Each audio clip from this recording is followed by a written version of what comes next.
Assalamualaikum warahmatullahi wabarakatuh. Hai pecinta buku, balik lagi nih sama saya.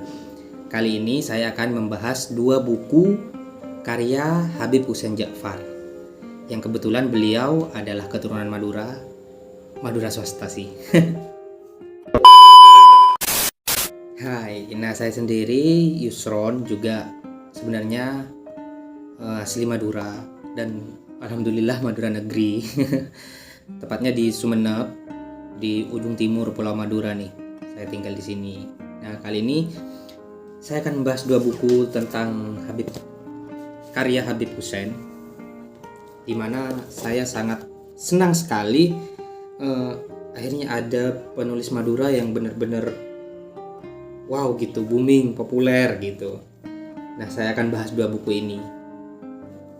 Sebenarnya saya sudah bahas buku tentang Tuhan Ada di Hatimu. Nah, di video sini, walaupun cuma sebentar saya bahas pada waktu itu, tapi saya ingin bahas lagi. Kebetulan juga sudah hadir nih satu buku Habib Hussein yang berjudul Seni Merayu Tuhan, dan saya sudah membaca dua-duanya, dan menurut saya ini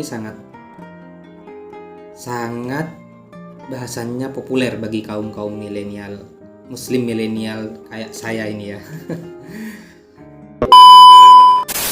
Nah, di sini mungkin saya tidak akan bahas satu persatu ya bukunya Habib Hussein, jadi saya akan bahas secara menyeluruh biar juga tidak memakan waktu yang lama bagi kalian dan menghabiskan kuota kalian tentunya. Jadi saya akan bahas apa sih buah ilmu yang saya dapat dari dua buku ini setelah membaca dua buku ini. Jadi yang pertama yang saya dapatkan itu adalah tulisan Habib Hussein Ja'far Al-Hadar ini. Menurut saya bahasannya begitu populer ya untuk kaum milenial, Muslim milenial seperti saya, dimana di dalam dua bukunya itu kayak beliau ingin membumikan keislaman. Jadi dia tidak hanya Islam yang mengawang-awang, yang hanya menjurus ke langit, tapi juga Habib ini ingin menyampaikan pada kita bahwa sebenarnya Islam itu juga sangat menekankan hubungan antara manusia dengan manusia. Jadi istilahnya membumikan Islam gitu loh. Nah, seperti contohnya dalam buku yang pertama ini, yang berjudul Tuhan Ada di Hatimu, beliau membahas perihal hijrah. Mungkin kita semua, untuk teman-teman yang sudah mendapatkan hidayah untuk hijrah, tetapi malah merasa semakin angkuh gitu, kayak memandang orang lain belum apa sih istilahnya ya, belum dapat hidayah, terus sehingga tidak merangkul mereka gitu loh. Jadi kayak sombong lah istilahnya kita gitu. Jadi di dalam tulisan itu ya, hijrah nggak hanya sebatas hubungan kita dengan hablum minallah ya, hubungan kita dengan Allah, Tuhan kita, Tuhan semesta alam, tapi juga hablum minannas. Jadi kita juga berhubungan dengan manusia, bagaimana sikap akhlak kita juga kepada sesama manusia harus juga ditingkatkan. Makanya dalam buku beliau menulis kalau hijrah itu masih koma, nggak titik gitu loh. Jadi nggak berhenti saya hijrah terus titik, enggak, masih banyak juga PR yang harus diemban gitu loh sama orang-orang yang mengaku hijrah. Bukan malah hijrah makin buruk perilakunya, makin tidak tercermin keislamannya dalam kehidupan sehari-hari. Berkaitan dengan buku keduanya, Seni Merayu Tuhan, masih ada sambungan menurut saya dari buku pertamanya yang berjudul Tuhan Ada di Hatimu, yang dimana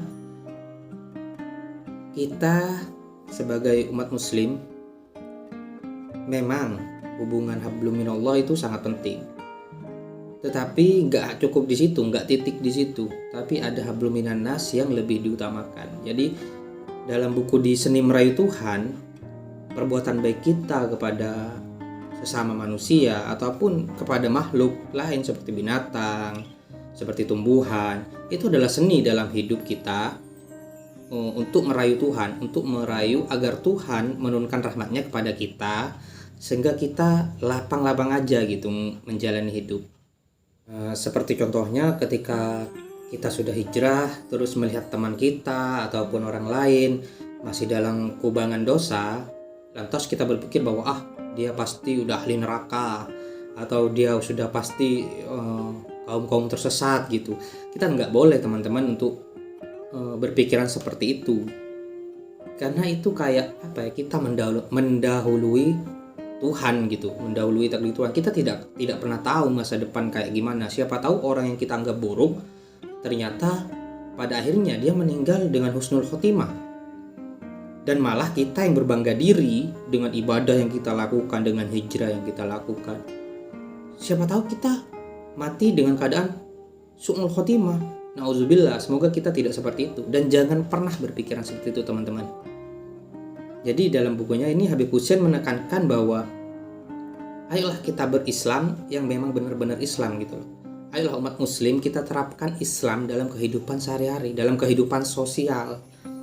Karena itu penting untuk merayu Tuhan kita, merayu Allah Subhanahu wa taala untuk menurunkan rahmat kepada kita. Gak usah jauh-jauh deh, gak usah yang kita berpikir jihad segala macam atau apa dulu. Seperti contohnya nih, contoh kecil, ketika ada antrian pom bensin, kita tidak menyela antrian, kita ikut mengantri dengan teratur. Atau ketika ada seseorang yang membutuhkan pertolongan, kita menolong. Itu hal-hal yang kecil yang bisa kita lakukan teman-teman. Jadi nggak melulu soal hal besar. Tuhan juga maha melihat hal-hal yang kecil dengan niat yang ada dalam hati kita. Yang menarik dari dua buku ini, di dalamnya terdapat bahasan yang sama, yaitu tentang hak asasi manusia.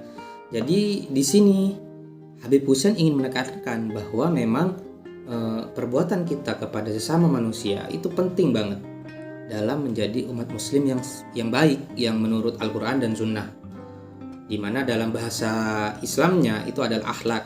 Nah, gimana akhlak kita kepada sesama manusia? Akhlak kita kepada orang tua, kepada saudara, akhlak kita kepada kepada manusia-manusia lain. Jadi walaupun kepada non-muslim sekalipun, karena jika kita tidak bersaudara dalam agama, maksudnya sama umat muslim, kita masih bersaudara dalam hal kemanusiaan, karena kita masih sama-sama manusia teman-teman. Jadi benar-benar Habib ini menekankan bahwa ayo kita berbuat baik gitu loh. Karena berbuat baik juga adalah salah satu seni merayu Tuhan, seni menurunkan rahmat Tuhan kepada kita. Karena pada akhirnya bagi umat muslim, nanti masuk surga itu bukan karena ibadah-ibadah kita, tetapi bagaimana cinta Tuhan kepada kita, bagaimana rahmat Tuhan diturunkan kepada kita. Karena surga dan neraka itu hak prerogatif Tuhan teman-teman. Jadi kita sebagai umat muslim atau sebagai manusia nggak bisa mendikte Tuhan perihal tempat mana yang akan kita tinggali nih di hari akhirat kelak. Nah, jika kita sudah sadar begitu, maka Islam tidak hanya agama yang mengajarkan kita tentang ritual keagamaan saja, tapi lebih luas dari itu kita berperilaku baik kepada sesama manusia, makhluk yang diciptakan Tuhan, bahkan bumi sekalipun kita tidak akan bumi hanguskan bumi ini gitu loh. Jadi itu teman-teman. Dan juga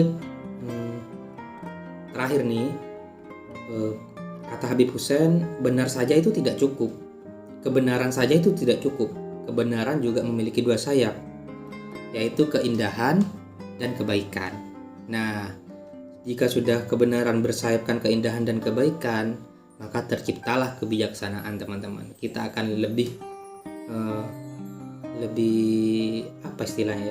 erat persaudaraan, tak baik sesama muslim ataupun non muslim gitu loh. Kita tidak akan berpecah belah, kita lebih adem, kita lebih enjoy untuk menjalani hidup dan perbedaan tentunya.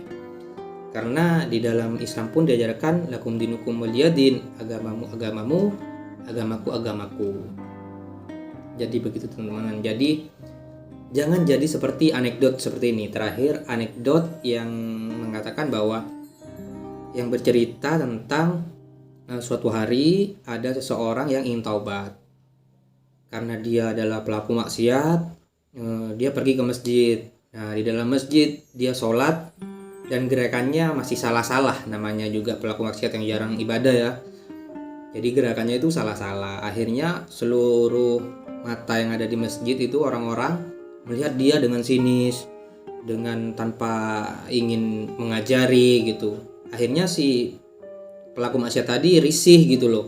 Kok seperti ini, kok kayaknya saya menjadi bahan tontonan dan terasa terasingkan gitu loh. Akhirnya dia nggak jadi deh tobat. Dia karena stres ya, dia pergi ke diskotik, nah atau ke klub gitu, dugem-dugem buat ngilangin stresnya. Akhirnya dia masuk ke dalam diskotiknya, terus gak sengaja menjatuhkan sebuah gelas hingga hancur berkeping-keping gelasnya. Tetapi orang-orang di sana bukan malah memarahi, tapi merangkul dia dan mengatakan gak apa-apa, itu setiap orang bisa melakukan salah kok. Dari anekdot itu mungkin kita bisa mengambil pelajarannya ya teman-teman. Jadi jangan memandang sebelah mata orang yang masih mungkin baru belajar. Jangan dijauhi, mari kita gandeng, kita rangkul bersama-sama. Karena semua orang memang butuh proses dan semua orang berkesempatan untuk menjadi lebih baik. Oke? Terima kasih udah menyimak video ini sampai habis. Assalamualaikum warahmatullahi wabarakatuh.